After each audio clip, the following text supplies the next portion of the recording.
Pursuant to order, I now call Senator David Pocock to make his first speech and ask senators that the usual courtesies be extended to him. I call Senator David Pocock.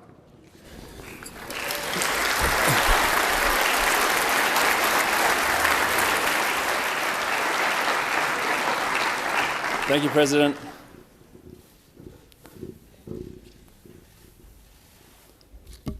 I'd like to start by acknowledging that we are a Ngunnawal country.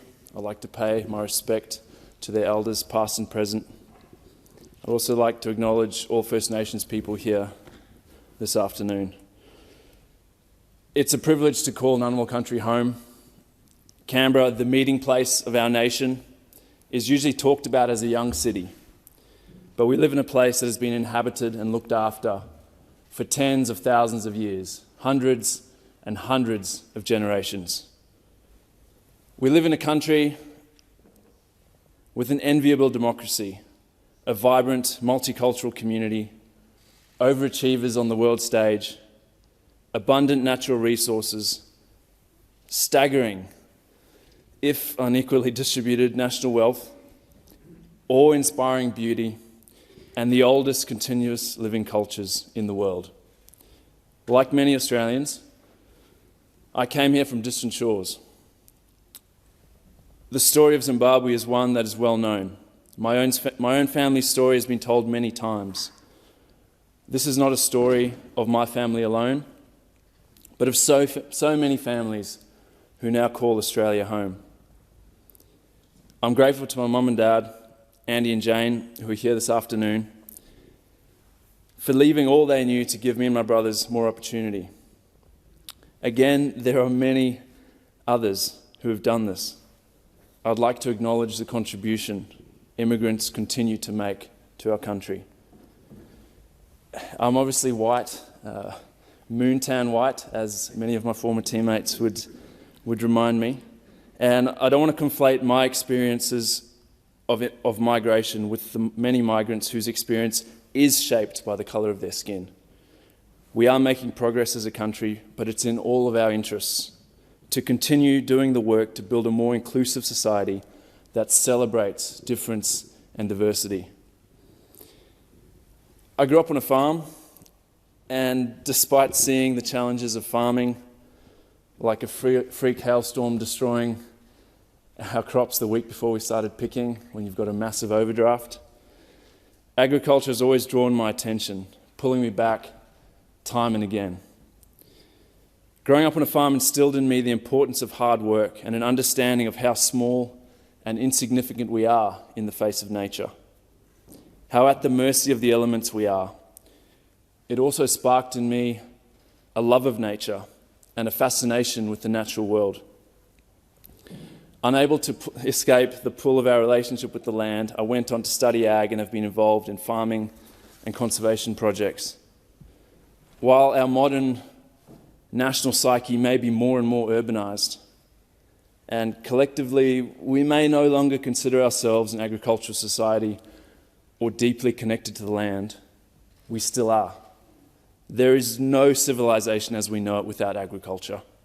Our society cannot be sustained without the people who spend their life on the land, whose blood, sweat, and tears and generations of knowledge help feed and clothe us. Farmers who love their land and need our recognition and support. We are part of nature, and our long-term well-being as families, communities, nations is totally linked to our ability to cooperate with one another, to meet our needs, to build communities based on respect and equality, while also maintaining the health of the land that sustains us. As we know, we aren't doing a particularly good job at this, and as a result, we're facing some serious challenges. Like many colleagues here in the Senate, I stand here wanting to take on these challenges, to find ways to build the kind of future where we can all thrive. I stand here as a result of the work of many others, of ProAct, Canberra's very own Voices of movement, led by Claire Dubé, Glenn Cummings, Laurie Dunn, Steph Harvey, Cam Reid and others. This group of Canberrans were frustrated with politics and dared to believe that they could change it. My success was due to the more than 2,000 amazing volunteers, some of them joining us here today, who joined the campaign. Despite what you see on the news, Canberra is so much more than the sum of the decisions made in this building. Yes, we're a city of roundabouts and politicians, but we're also so much more than that. We're a growing city with a strong community spirit, built on a passion for lifelong learning, good public policy, a connection to our environment, the arts, sport, defence, science and technology. We're appropriately called the bush capital, from Namadgi and Tibimbilla down south, all the way up to Mulligan's Flat in the north and all the other places that we know and love. We have a vibrant and growing multicultural community. We're also home to 5 universities, hosting tens of thousands of students with researchers and young leaders tackling some of our most complex problems. Universities should be accessible and affordable to all who want to study, regardless of their background or chosen field. We must continue to fund research for the public good. As the pandemic so starkly highlighted, our need for this is great and ongoing. Many Canberrans work in complete service to our nation. The world-leading scientists at the CSIRO and their tireless contribution in research and helping solve the problems we face. Those serving our nation in defence, from ADFA to Duntroon, and the thousands working on our physical and cyber security.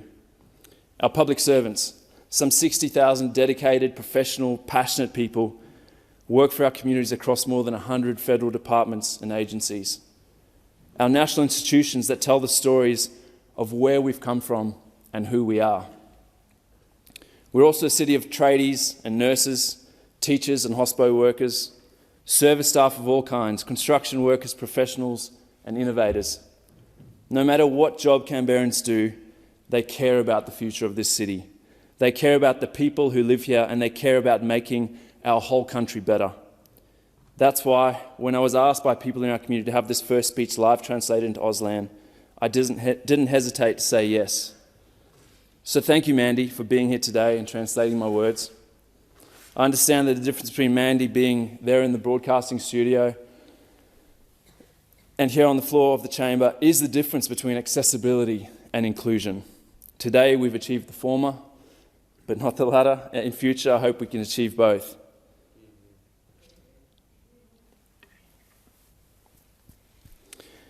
Our territory faces many of the challenges faced in other parts of the country. We're in the midst of a housing crisis.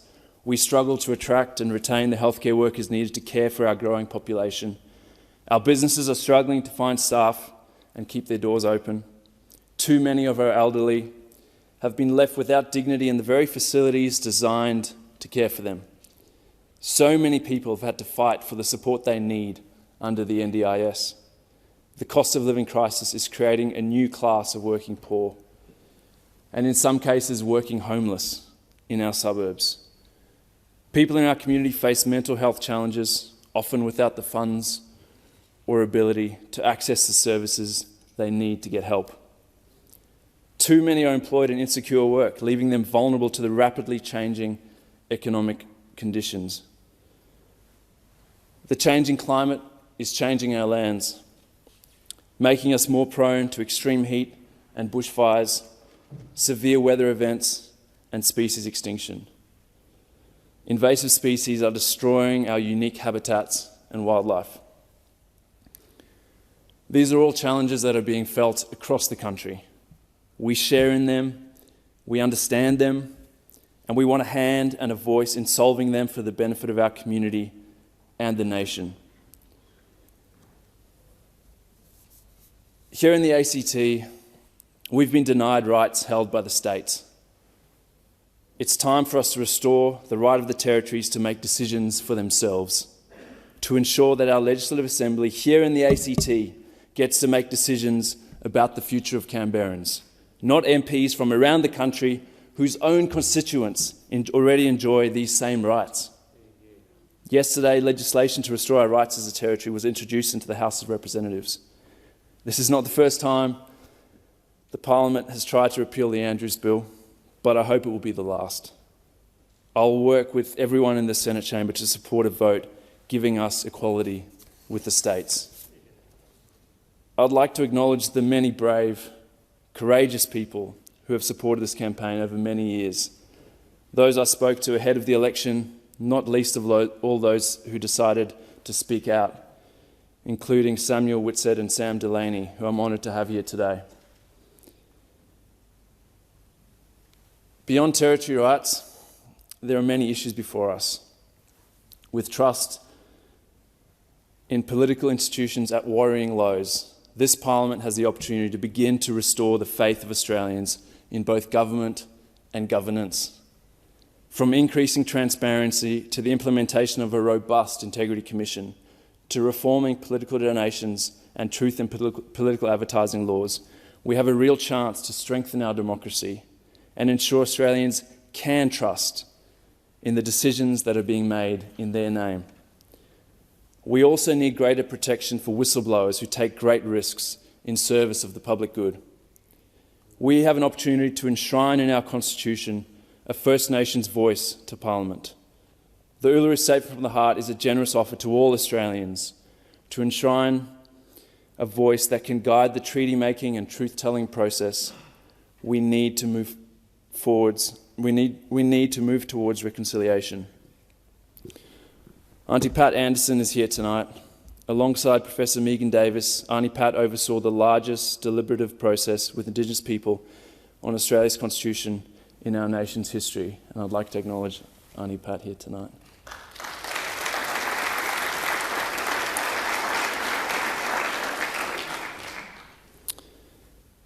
There is no greater challenge than facing up to the climate and biodiversity crises we face.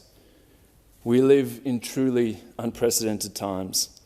Generations before us faced their own unprecedented times: world wars, famines, pandemics, natural disasters.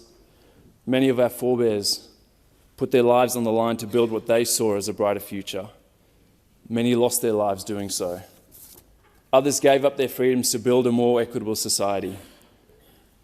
Activists who were at the time vilified, arrested, and even killed, many of whom we now hold up as heroes for their lives of service and commitment to building a better future. Today, the systems that sustain life on Earth are at the brink of collapse. The climate as we know it is breaking down, and the impacts are now being felt with distressing regularity. Extreme weather, drought, bushfires, hailstorms, and floods are having a devastating effect. We're also seeing the impacts on the state of the environment. The 6th mass extinction event is underway. The last one, 66 million years ago, was due to a massive asteroid. This time, we're causing it. As farmer and writer Wendell Berry said, "Whether we and our politicians know it or not, nature is party to all of our deals and decisions, and she has more votes, a longer memory, and a sterner sense of justice than we do. It's on us to make the changes, and it's not too late." In the midst of this doom and gloom is an invitation to begin to turn things around. Thanks to ancient Indigenous wisdom and the latest in science and technology, we have never known more about these life support systems, what we're doing to them, and what can and must be done to halt this catastrophic decline and begin to reverse it. We know what we're doing, and we know what we need to do. One of the first generations with this knowledge, and probably the last to be able to do anything about it. Some of our failure has been a failure of imagination, a failure to imagine how great our future can be.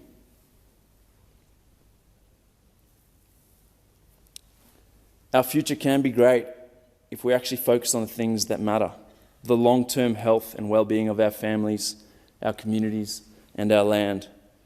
This takes courage and leadership. It seems to me that a big part of politics is about dealing with problems in a way that turns them into opportunities.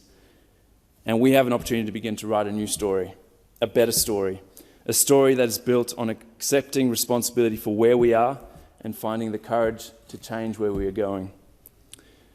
This is not about naive thinking or just hoping for the best. It's about a new kind of pragmatism where our actions actually match the scale of the challenges.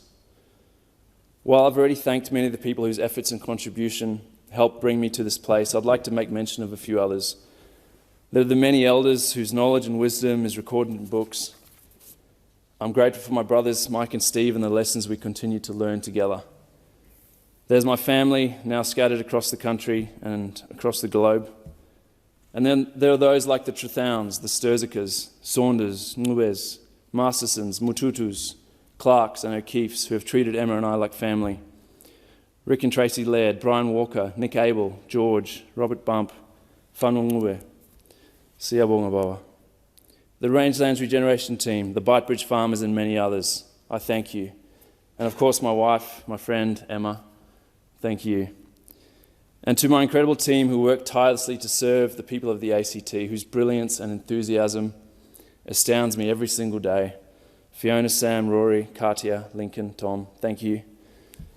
To my new colleagues, thank you for your care for our great country. I hope that through debate and collaboration, we can find ways to deal with these great challenges we face and make a real difference in the lives of those we represent. Not only is it the first time the ACT has had an independent senator, it's the first time we've had someone on the crossbench with the balance of power. I intend to use that power in the best interests of the people of the ACT to achieve practical outcomes like pushing the Commonwealth to forgive our historic social housing debt.